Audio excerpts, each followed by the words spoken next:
So you know nicotine, right? The little chemical devil that's been demonized for decades, the reason your grandpa's cough sounds like a rusty engine, the poster child for all things bad for you. But what if I told you that the very substance responsible for lung cancer and heart disease is also a superpowered brain booster? A secret nootropic used by tech bros and biohackers to get an edge. Yeah, I'm talking about the same stuff found in cigarettes. Get ready to have your mind blown and maybe your assumptions go up in smoke. For years, nicotine has been locked in a bad guy box. It's the villain in the anti-smoking ads, the addiction you're told to fear. And for good reason, smoking kills millions. But here's the thing, we've confused the vehicle with the substance. The tar, the carbon monoxide, the thousands of other chemicals in cigarette smoke are the real killers. Nicotine itself is a completely different story. It's a compound that acts on your brain in some fascinating and dare I say useful ways. We're gonna break down the science cut through the moral panic and figure out if nicotine is just a deadly habit or a powerful tool with a reputation problem. This isn't about promoting smoking, it's about peeling back the layers of a deeply misunderstood molecule. Nicotine through the ages, from sacred herb to scapegoat.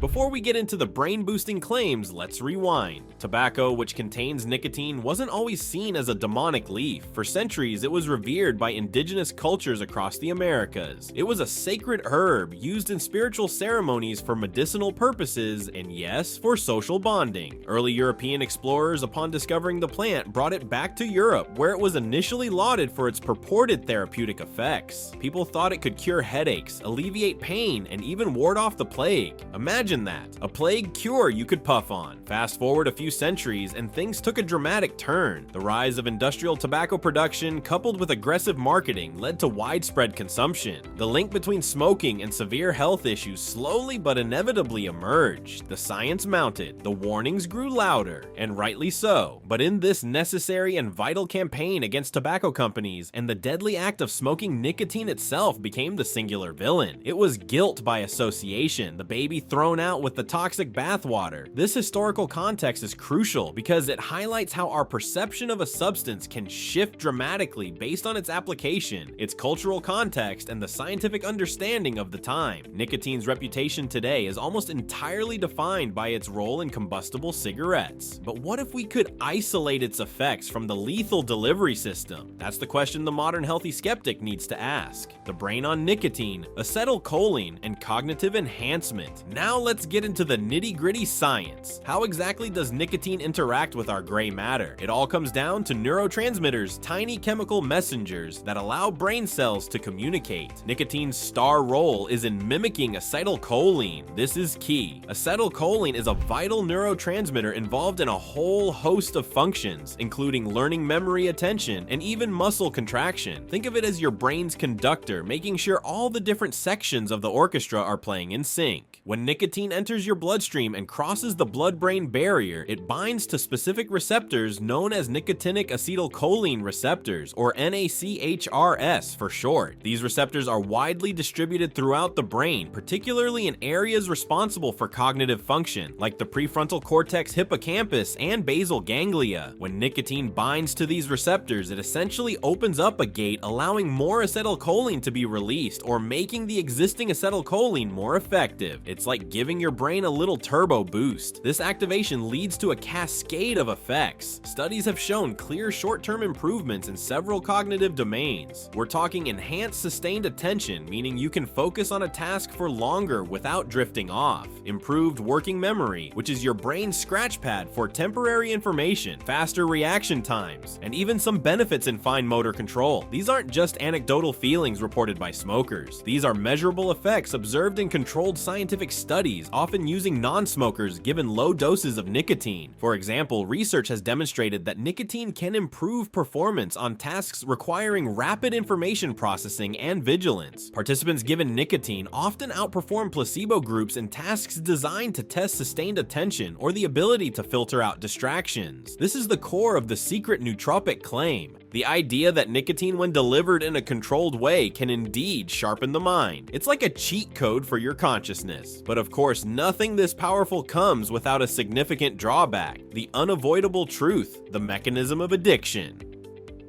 Here's where the party ends and the sober reality kicks in. Nicotine is profoundly addictive, and understanding why it's so addictive is crucial. It's not just a bad habit you can willpower your way out of. It's a sophisticated chemical hijacking of your brain's reward system. When nicotine stimulates those acetylcholine receptors, it also indirectly triggers the release of dopamine in the brain's reward pathways, particularly in the nucleus accumbens. Dopamine, as many of you know, is the feel-good neurotransmitter associated with pleasure motivation and reinforcement. It's what makes us seek out food, sex, and other rewarding experiences. When nicotine consistently floods this system with dopamine, the brain begins to adapt. It essentially reconfigures itself to expect and then demand this artificial stimulation. Over time, the brain reduces its natural production of dopamine or decreases the sensitivity of its dopamine receptors. This is known as neuroadaptation. The result: you no longer get the same high from nicotine as you once did. You need more of it just to feel normal. This is tolerance. And when you stop using nicotine, your brain is left with a deficit. It's starving for dopamine. This is withdrawal. You experience irritability, anxiety, difficulty concentrating, and an intense craving for more nicotine. Your cognitive functions, which initially got a boost, now plummet below baseline levels. You're not getting smarter, you're just trying to get back to zero. The addiction cycle is incredibly powerful because nicotine is also eliminated from the body relatively quickly. This short half-life means that cravings can emerge rapidly, sometimes within an hour or two of the last dose. This rapid ebb and flow of nicotine levels in the brain contributes to the relentless nature of the addiction, constantly pushing the user to seek the next dose. It's a cruel feedback loop that traps millions. This is the monumental cost of that initial cognitive boost.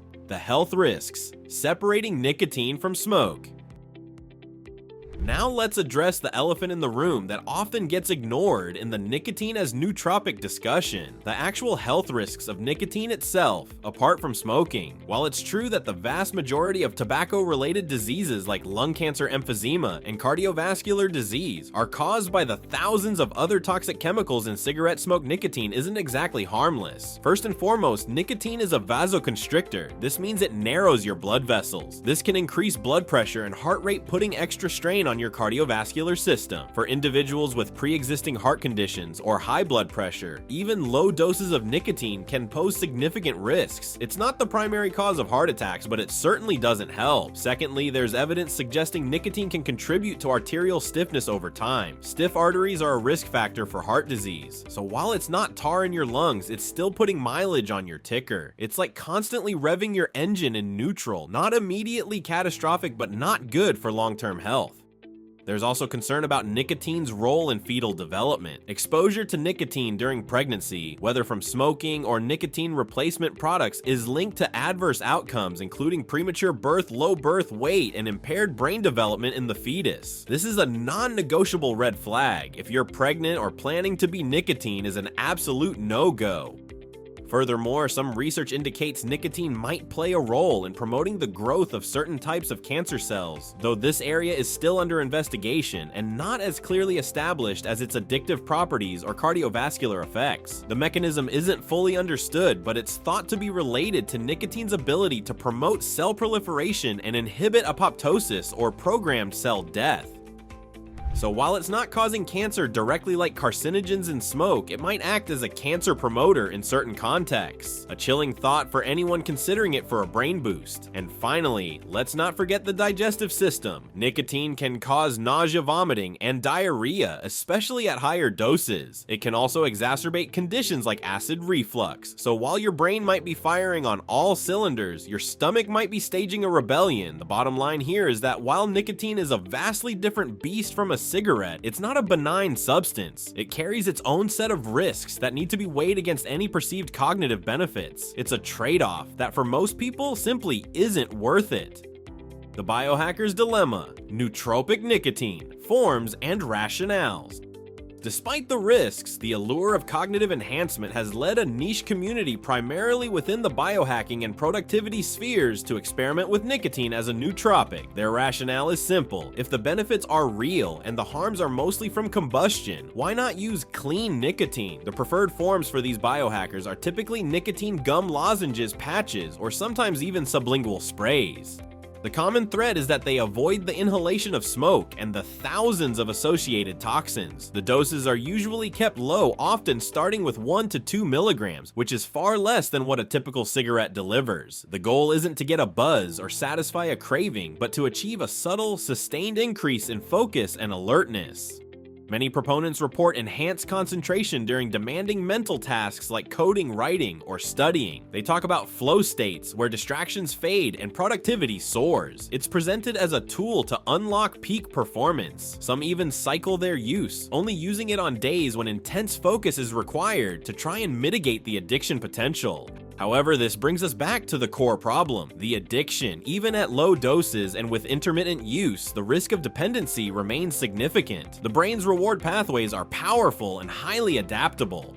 What starts as an occasional boost can quickly become a routine and then a necessity. The very act of cycling nicotine can create a mini withdrawal state, making the next dose feel even more rewarding, thus reinforcing the cycle. Furthermore, the long-term effects of chronic low-dose nicotine use, even without combustion, are not fully understood. While we know the immediate cardiovascular impacts, the subtle long-term effects on brain structure, neurotransmitter systems, or other physiological processes are still being researched.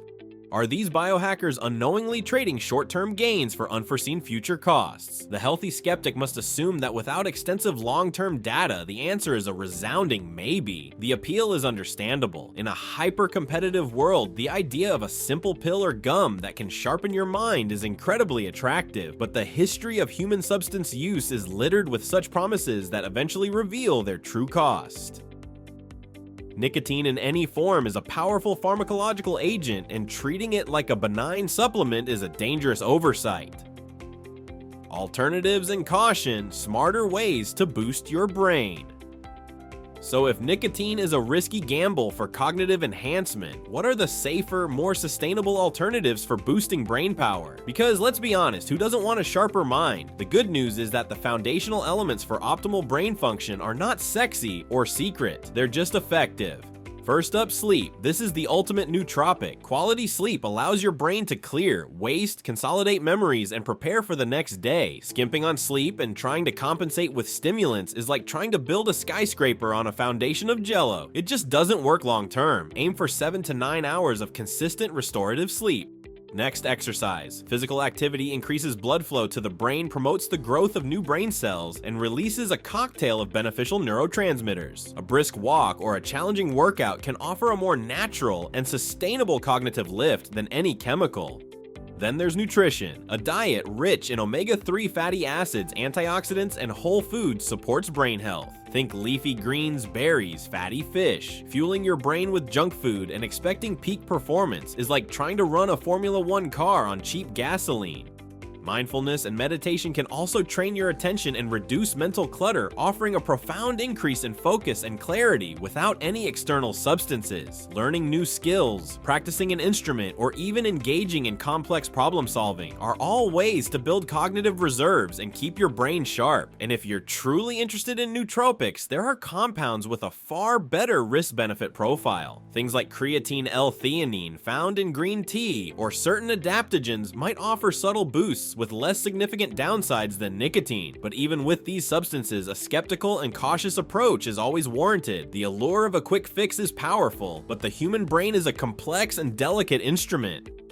Relying on an addictive substance like nicotine for a sustained edge is a short-sighted strategy. It's a borrowed high that always comes with a bill that can include addiction, cardiovascular strain, and potential long-term unknowns. The healthy skeptic always opts for the sustainable long-term solution over the immediate risky gratification.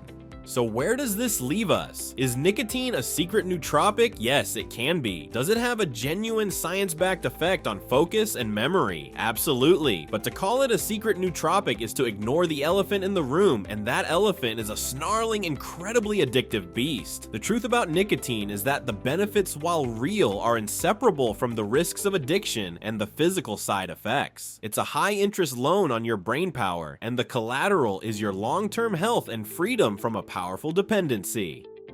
It might give you a temporary edge, but you'll spend the rest of your life paying it back. The story of nicotine is a powerful reminder that not all substances are created equal, and not all enhancements are worth the cost. It's a molecule with complex pharmacology, but its addictive potential and cardiovascular risks make it a highly problematic choice for anyone seeking genuine, sustainable cognitive improvement.